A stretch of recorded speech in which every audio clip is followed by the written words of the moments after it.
नमस्कार बच्चों, हिंदी गुरु में आप सभी बच्चों का स्वागत है। आज हम पढ़ेंगे गद्य की विधाएं, जिसमें से एक प्रश्न परीक्षा में अवश्य ही पूछा जाएगा, जो कि बहुत ही इम्पोर्टेंट प्रश्न होता है।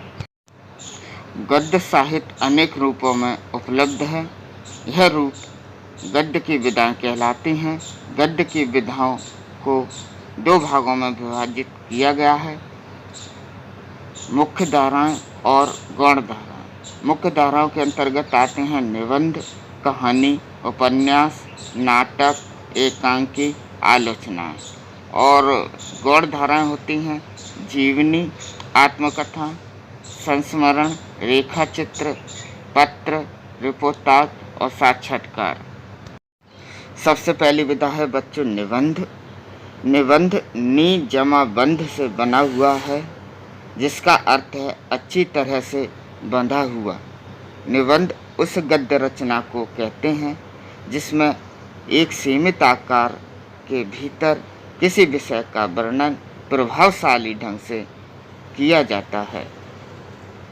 निबंध के प्रमुख निबंधकार हैं बाबू गुलाब राय, सिया रामशरण गुप्त, श्याम सुंदर दास, रामचंद्र शुक्ल, डॉक्टर वासुदेव शरण अग्रवाल, हरिशंकर परसाई और विद्यानिवास मिश्र। दूसरी विधा है कहानी। कहानी वह गद्य रचना है जिसमें जीवन की किसी एक स्थिति का सरस जीवन चित्रण होता है। इंदुमती किशोरीलाल गोस्वामी जी की प्रथम कहानी मानी जाती है। प्रमुख कहानीकार निम्न हैं मुंशी प्रेमचंद, जयशंकर प्रसाद, धर्मवीर भारती और मुन्नू भंडारी। अगली विधा है बच्चों उपन्यास। उपन्यास मानव जीवन की काल्पनिक कथा है। इसे पढ़कर पाठक को ऐसा लगे कि यह उसके जीवन की कथा है और उसी की भाषा में कही गई है। प्रमुख उपन्यासकार निम्न हैं मुंशी प्रेमचंद, देवकी नंदन खत्री, जयशंकर प्रसाद, वृंदावन लाल वर्मा और हजारी प्रसाद द्विवेदी। अगली विधा है बच्चों नाटक। नाटक एक ऐसा साहित्य रूप है जिसमें रंगमंच पर पात्रों द्वारा किसी कथा का प्रदर्शन होता है। यह प्रदर्शन अभिनय, सज्जा, संवाद, नृत्य, गीत आदि के माध्यम से भी प्रस्तुत किया जाता है। प्रमुख नाटककार निम्न प्रकार हैं लक्ष्मी नारायण मिश्र, धर्मवीर भारती, मोहन राकेश, सर्विस दयाल सक्सेना और भीष्म साहनी। अगली विधा है बच्चों एकांकी। एक अंक के नाटक को एकांकी कहते हैं। एकांकी में एक ही घटना का वर्णन होता है। इसमें कोई गौण प्रसंग नहीं होता है। इसमें पात्र सीमित होते हैं और कथा लघु और स्पष्ट होती है। एक प्रमुख एकांकीकार निम्न हैं डॉक्टर राम कुमार वर्मा, जगदीश चंद्र माथुर, सेठ गोविंद दास, लक्ष्मी नारायण मिश्र और उपेंद्रनाथ अश्क। अगली विधा है बच्चों आलोचना। किसी भी साहित्य रचना को अच्छी तरह से देखना या परखना और उसके गुण दोषों का निर्णय करना ही आलोचना कहलाती है। आलोचना को समालोचना और समीक्षा भी कहते हैं। प्रमुख आलोचनाकार निम्न हैं आचार्य विश्वनाथ प्रसाद मिश्र, आचार्य नंद दुलारे वाजपेयी, डॉक्टर नगेंद्र, बाबू गुलाब राय और पंडित रमाशंकर। अगली विधा है जीवनी। यह गौड़ विधा होती है।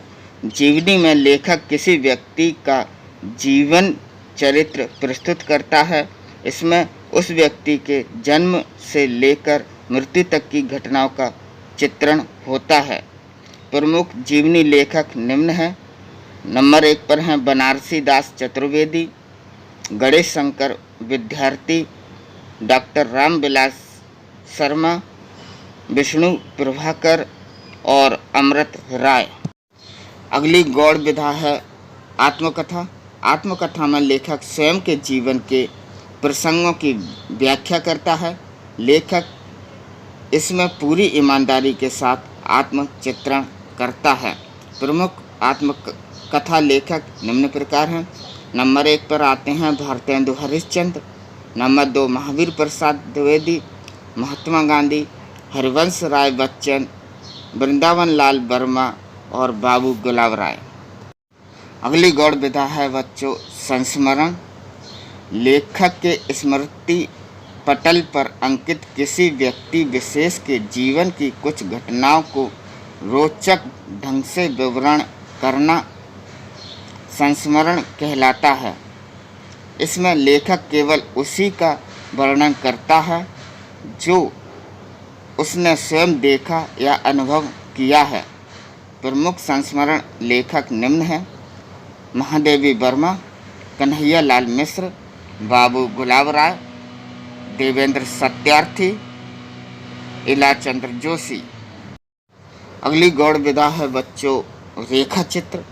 जब लेखक शब्दों के द्वारा किसी व्यक्ति, वस्तु या दृश्य का इस प्रकार वर्णन करता है मानो आँखों के आगे उस व्यक्ति, वस्तु या दृश्य का चित्र खिंचता चला जाए, उसे रेखा चित्र कहते हैं।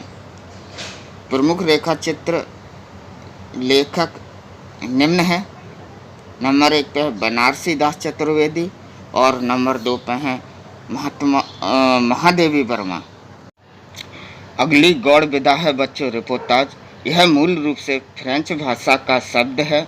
हाल ही में घटी घटनाओं तथा लेखक के द्वारा प्रत्यक्ष देखी गई घटनाओं का अंतरंग अनुभव के द्वारा किया गया वर्णन रिपोर्टाज कहलाता है।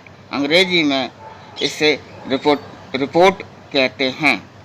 अगली लास्ट गौड़ विधा है बच्चों पत्र। किसी व्यक्ति द्वारा लिखे गए पत्रों में उसकी सहजता एवं व्यक्तित्व का स्वाभाविक रूप उभरकर सामने आता है, क्योंकि यह एक व्यक्ति द्वारा दूसरे व्यक्ति को लिखा गया होता है।